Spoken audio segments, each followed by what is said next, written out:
Shalom semuanya, perkenalkan aku Sandy Jasmine Damayanti dari Sekolah Tinggi Global Glow Indonesia, jurusan Teologi, ingin mempresentasikan teologi agama-agama, mengapa kita perlu memahaminya di era digital. Nah, untuk yang pertama kita ada di pendahuluan. Kita hidup di dunia yang ditandai oleh pluralitas agama dan perkembangan teknologi digital yang sangat cepat di Indonesia. Sebagai salah satu contoh negara dengan keragaman agama terbesar di dunia, menghadirkan realitas perjumpaan antriman setiap hari, baik dalam kehidupan nyata maupun di ruang digital.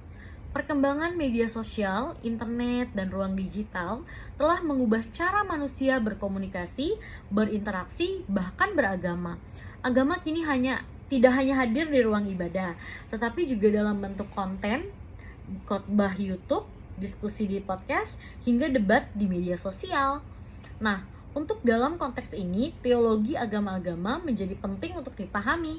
Ia bukan sekedar teori, tetapi kebutuhan praktis agar umat manusia mampu menjalani kehidupan dengan teguh, membangun dialog lintas iman yang sehat.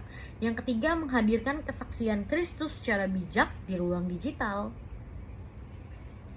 Nah, untuk yang pertama, kita akan membahas tentang latar belakang histori dan sosial. Yang pertama adalah latar belakang histori, masa Prakonsili Vatikan II sebelum 1960-an.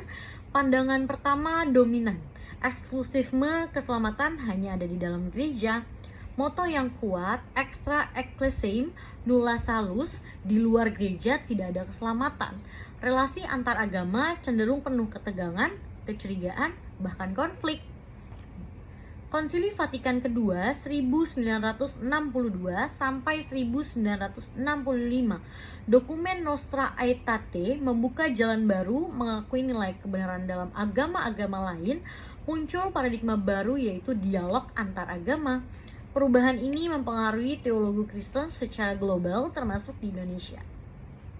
Perkembangan teologi modern yaitu Karl Rahner, konsep Anonymous Christian Inclusivisme, John Hick, pluralisme agama, semua agama dipandang jalan yang sah menuju Allah, Raimundo Paningkar, pentingnya dialog interreligius, Gavin de Costa, kritik pluralisme tawarkan model kritis dialogis. Perkembangan di Indonesia, dialog antar agama menjadi bagian penting kehidupan berbangsa. Gereja dan organisasi lintas iman terlihat dalam forum bersama untuk mencegah konflik. Konteks historis Indonesia Pancasila, dasar negara, menuntut harmoni antar agama. Untuk contoh yang kedua, aku memiliki latar belakang sosial. Pluralitas agama di Indonesia, ada 6 agama resmi di Indonesia: Kristen, Katolik, Islam, Hindu, Buddha, dan Konghucu, plus ratusan kepercayaan lokal, interaksi antar agama lainnya terjadi di dalam kehidupan kita sehari-hari, sekolah, pekerjaan, politik, hingga media sosial. Yang kedua, tantangan sosial, konflik berbasis agama, biasanya lebih ke suku, ras, atau budaya, Ambon, Poso, dan lain-lain. Politisi agama menjadikan agama sebagai alat politik identitas, diskriminasi, dan intolerasi masih terjadi di banyak tempat. Era digital sebagai faktor sosial baru, media sosial membuka ruang baru perjumpaan antar agama. Informasi keagamaan mudah tersebar tetapi sering bercampur hoaks dan ujaran kebencian. Algoritma digital menciptakan echo chamber atau ruang gema yang memperkuat fanatisme sempit. Generasi muda membentuk pemahaman iman lewat YouTube, TikTok, Instagram, atau podcast, bukan dari kajian teologi formal. Peluang sosial di era digital, dialog lintas iman kini bisa dilakukan secara global, cepat, dan murah. Agama dapat menjadi kekuatan positif dalam membangun solidaritas, perdamaian, dan toleransi. Gereja dapat melalui misi digital membagikan Injil dengan cara yang kreatif dan penuh kasih. Latar belakang historis dan sosial yang ketiga. Nah, Implikasi historis dan sosial bagi pemahaman teologi agama-agama. Yang pertama ada historis. Dari konflik menuju dialog, gereja dipanggil untuk melanjutkan warisan ini dalam konteks baru, yaitu era digital. Nah, yang kedua ada sosial. Pluralitas adalah kenyataan yang tidak bisa dihindari, apalagi di Indonesia. Jika tidak dikelola, bisa jadi konflik. Jika diolah dengan teologi sehat, bisa jadi kekuatan dan perdamaian. Yang ketiga ada digital, mempercepat interaksi antar agama, menambahkan tantangan, hoaks, radikalisme, tetapi juga membuat peluang besar bagi dialog, pendidikan iman, dan kesaksian Kristiani. Mengapa teologi agama-agama penting? Yang pertama, dari segi teologis, bisa meneguhkan identitas iman, yaitu memahami teologi agama-agama, menolong umat Kristen tetap teguh pada iman kepada Kristus di tengah pluralitas. Yang kedua, akibat sebagai Alkitab sebagai dasar. Kisah Para Rasul 17 ayat 22 sampai 23. Paulus berdialog dengan orang Athena di Areopagus menunjukkan sikap menghargai tetapi tetap bersaksi. Refleksi atas karya keselamatan Allah. Teologi agama-agama menolong kita sebagaimana kasih Allah bekerja sama bagi semua bangsa. Misi gereja, memahami cara terbaik bersaksi bukan dengan konfrontasi, tetapi dengan dialog kasih dan kesaksian hidup. Yang kedua, penting dari segi sosial.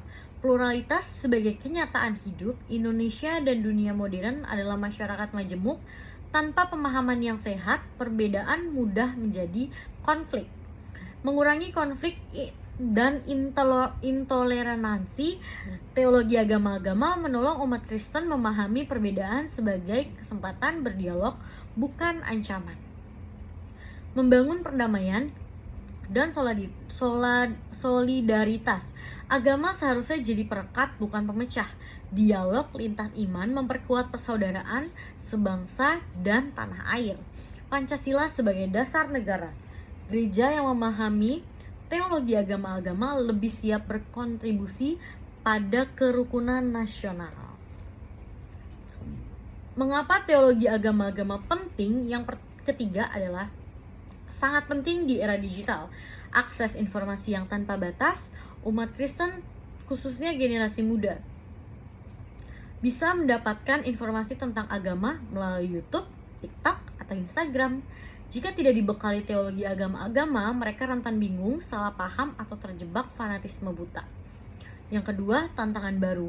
Hoaks, ujaran kebencian, radikalisme, online semakin marak. Tanpa teologi agama-agama, umat mudah terprovokasi oleh narasi intoleransi gitu ya. Untuk peluang besarnya, media digital membuka ruang dialog antar iman secara global. Kesaksian Kristen dapat hadir dalam bentuk konten kreatif, podcast, vlog, live streaming, ibadah, diskusi lintas iman online. Identitas iman di ruang digital, dunia digital menuntut umat Kristen untuk tetap setia pada Injil, tetapi sekaligus inklusif, terbuka, dan penuh kasih. Yang keempat ada implikasi praktis. Bagi gereja menjadi agen perdamaian baik offline maupun online, memberi pendidikan iman yang relevan bagi jemaat, terutama generasi muda. Bagi akademis teologi menyediakan kerangka yang menjawab tantangan digital, membuat kajian lintas iman berbasis riset yang bisa diakses publik. Yang ketiga bagi masyarakat, membuka ruang diskusi sehat antar agama, mengurangi konflik dengan mengedepankan toleransi dan kasih. Paradigma teologi agama-agama. Nah, untuk paradigma yang pertama, 1. Paradigma eksklusifme, inti keselamatan hanya melalui Yesus Kristus. Agama lain tidak membawa keselamatan. Dasar Alkitab, Yohanes 14 ayat 6. Akulah jalan dan kebenaran dan hidup. Tidak ada seorang pun yang datang kepada Bapa kalau tidak melalui aku. Tokoh Karl Barth, Henry Kramer. Kekuatan menjaga keunikan Injil dan identitas iman Kristen. Kelemahan bisa menutup diri dari dialog berpotensi melahirkan sikap eksklusif dan intoleran. Implikasi di era digital. Untuk tingkat positifnya, meneguhkan identitas iman di tengah pluralitas konten digital. Negatifnya bisa melahirkan ujaran kebencian, intoleransi atau perang ayat di media sosial. Nah, untuk yang kedua ada paradigma inklusifme. Inti, Kristus tetap pusat keselamatan, tetapi agama lain mengundung unsur kebenaran. Konsep penting dari Karl Rahner, Anonymous Christian atau Kristen tanpa nama, ada di dalam dasar Alkitab Kisah Para Rasul 10 ayat 34 sampai 35. Allah tidak membedakan orang, barang siapa takut akan Dia dan melakukan apa yang benar, Ia berkenan kepadanya. Untuk kekuatannya, mengakui nilai positif agama lain tanpa kehilangan kritonetrisme. Kelemahannya bisa dianggap meremehkan atau mereduksi agama lain. Implikasi di era digitalnya itu ada membuka ruang bagi kolaborasi lintas iman di media sosial, bisa lebih diterima generasi muda yang hidup di ruang digital multikultural. Nah, untuk paradigma teologi agama-agama yang ketiga, ada paradigma pluralisme. Inti semua agama dipandang sah sebagai jalan menuju Tuhan. Tidak ada agama yang mutlak benar. Untuk dasar teologisnya, Allah yang penuh kasih bekerja dalam berbagai tradisi iman. Kekuatan menghargai sepenuhnya agama-agama lain, mendorong toleransi, kelemahannya berisiko mengaburkan identitas iman Kristen. Yesus hanya dilihat sebagai salah satu guru besar, bukan juru selamat. Implikasi di era digital, cocok dengan semangat di era globalisasi dan multikultural, namun bisa membuat generasi muda Kristen kehilangan keunikan iman dan kejelasan kristologi. Untuk yang keempat, paradigma dialogis atau postpluralis atau interreligius. Dialog bukan sekedar toleransi, melainkan perjumpaan otentik antara iman Kristen dengan agama lain, saling memperkaya tanpa kehilangan identitas. Untuk tokohnya, kita ada di Raimundo Paningkar, Gavin De Costa. Kritik pluralisme tapi mendukung dialog, kekuatan yang menjaga keunikan sekaligus terbuka bagi dialog.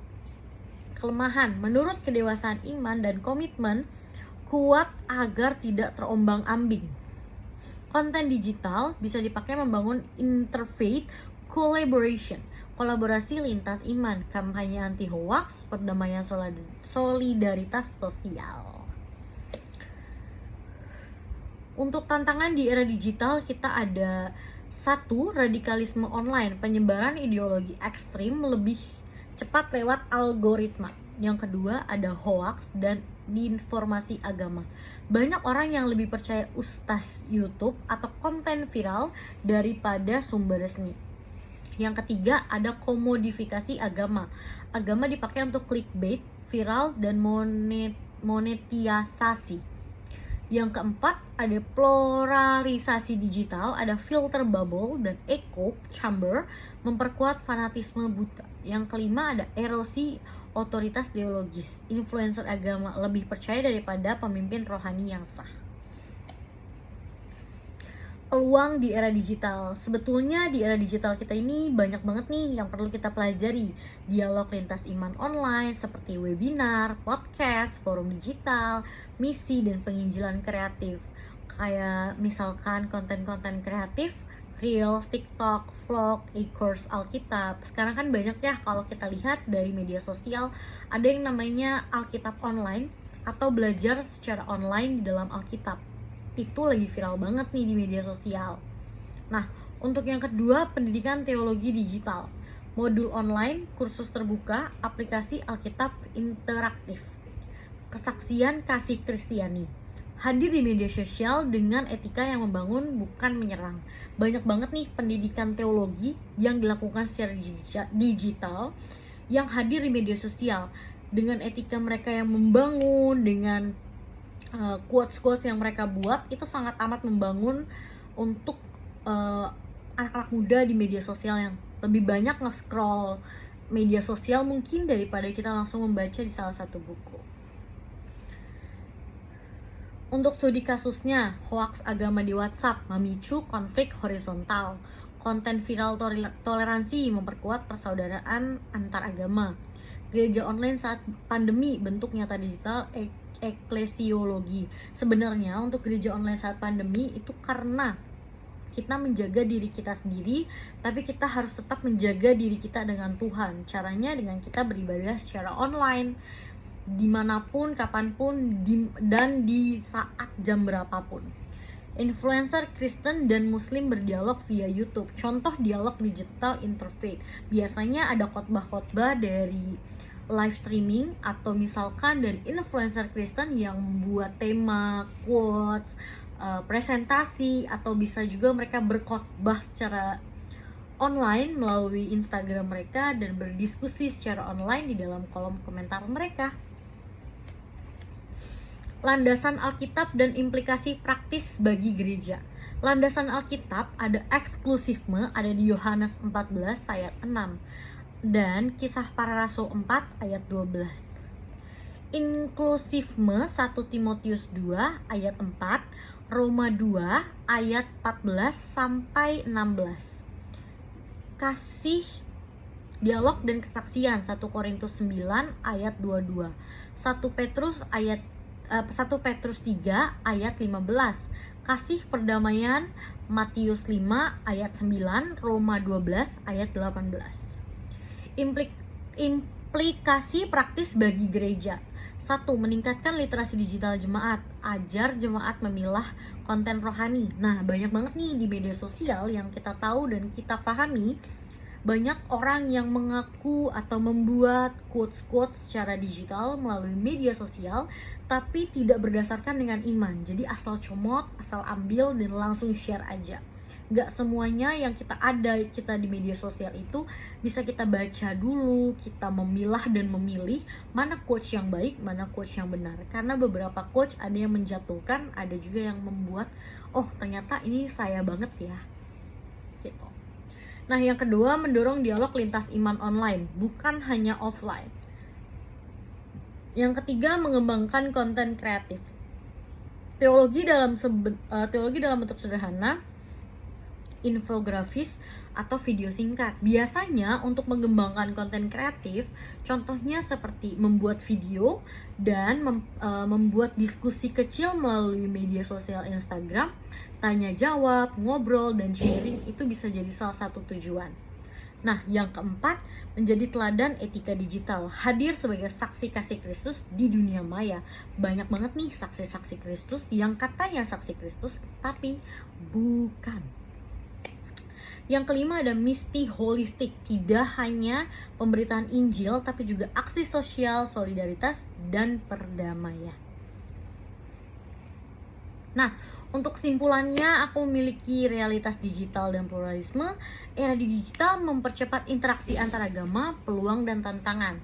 Untuk teologi agama-agama itu penting meneguhkan iman, mencegah intoleransi, dan menghindari kebingungan identitas. Untuk paradigmanya kita punya eksklusif, jaga iman tapi rawan toleransi. Yang kedua ada inklusifme, kristosentris dan terbuka. Yang ketiga ada pluralisme, toleran tapi rawan relatif. Dialogis, teguh dalam Kristen, terbuka berdialog, paling relevan. Implikasi digitalnya bisa kita teguh beriman, bijak di media sosial, aktif berdialog lintas iman, bersaksi, kreatif, dan damai di ruang digital. Kesimpulan utama, memahami teologi agama-agama di era digital adalah kebutuhan mendesak agar umat Kristen mampu hadir sebagai terang dan garam di dunia maupun digital. Jadi sebagai umat Kristen atau umat Nasrani, kita harus saling membantu dan kita mampu hadir memperkuat iman kita di dalam iman diri sendiri dan iman rekan-rekan kita di dalam dunia maupun di dunia digital. Karena sejujurnya di dunia digital itu sangat berbahaya di saat kita berkomentar, di saat kita membuat status, atau di saat kita men-sharekan akan firman Tuhan. Sekian presentasi dari saya, Sandy Jasmina Mayanti. Mohon maaf bila ada kurang-kurangnya, dan jika ada kesalahan dalam pembacaan dan berintonasi. Saya sudah berusaha semaksimal mungkin untuk mewujudkan video ini dan akan saya share di YouTube saya. Jangan lupa untuk like, comment, subscribe, dan jangan lupa buat selalu komen-komen dan kita akan share akan firman Tuhan. See you.